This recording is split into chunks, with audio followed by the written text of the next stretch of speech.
ಏನ್ ಹಿಡ್ಕೊಂಡಿದ್ದೀರಾ ನೀವು? ಇದು ನೋಡಿ, ಇದು ಗಂಟೆ ಅಂತ ಸಾಮಾನ್ಯವಾಗಿ ನೋಡಿದ್ರೆ, ಇದಕ್ಕೆ ಗ್ರಾಮೀಣ ಮಲೆನಾಡಲ್ಲಿ ಲೊಡಗ ಅಂತ ಹೇಳ್ತಾರೆ. ಲೊಡಗ. ಇದ್ ನೋಡಿ, ಇದಕ್ಕೆ ಈ ಬಡಿ ಹಾಕಿರೋದು ಮರದ್ದು, ಆಯ್ತಾ. ಇದು ಎಮ್ಮೆಗೆ ಕೋಣಂಗೆಲ್ಲ ಕಟ್ತಿದ್ರೆ, ಯಾಕೆಂದ್ರೆ ಹೋದ್ರೆ ಎಲ್ಲಿ ಹೋಗ್ತಾವೆ ಸೌಂಡ್ ಅಲ್ಲಿ ಗೊತ್ತಾಗತ್ತೆ ಅಂತ. ನೋಡಿ, ಇದೆಷ್ಟು ಓಂಕಾರ ತರ ಸೌಂಡ್, ಎಷ್ಟು ಮೆಲೋಡಿ ಇದೆ, ಆಯ್ತಾ. ಇದು ದನಕ್ಕೆಲ್ಲ ಕಟ್ಟಂತದ್ದು. ಇದು ಗಾತ್ರ ಕೆಳಗಡೆಯಿಂದ ಮೇಲ್ಗಡೆ ಸಣ್ಣದಾಗ್ತಾ ಹೋಗಿದೆ. ಇದು ಹಿಂಗಿದೆ, ಹೀಗೆ ಸಣ್ಣ ಆಗ್ತಾ ಬರುತ್ತೆ. ಹಿಂದೆಲ್ಲ ಇದನ್ನ ಮನೆ ಮುಂದೆ ಹಾಕ್ತಾ ಇದ್ರ?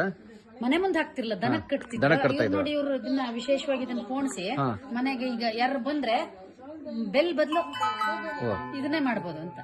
ಸೊ ಇವ್ರೇನ್ ಮಾಡಿದಾರೆ, ಅದನ್ನ ಡಿಸೈನ್ ಮಾಡಿ ಚೆನ್ನಾಗಿ ಮಾಡಿದ್ದಾರೆ, ಬೆಲ್ಲಿಗೆ ಇಟ್ಟಿದ್ದಾರೆ. ಒಂದು ಹೊಸ ಶೇಪ್ ಕೊಟ್ಟಿದ್ದಾರೆ. ಮಾಡಬಹುದು ಅನ್ನೋದೊಂದು.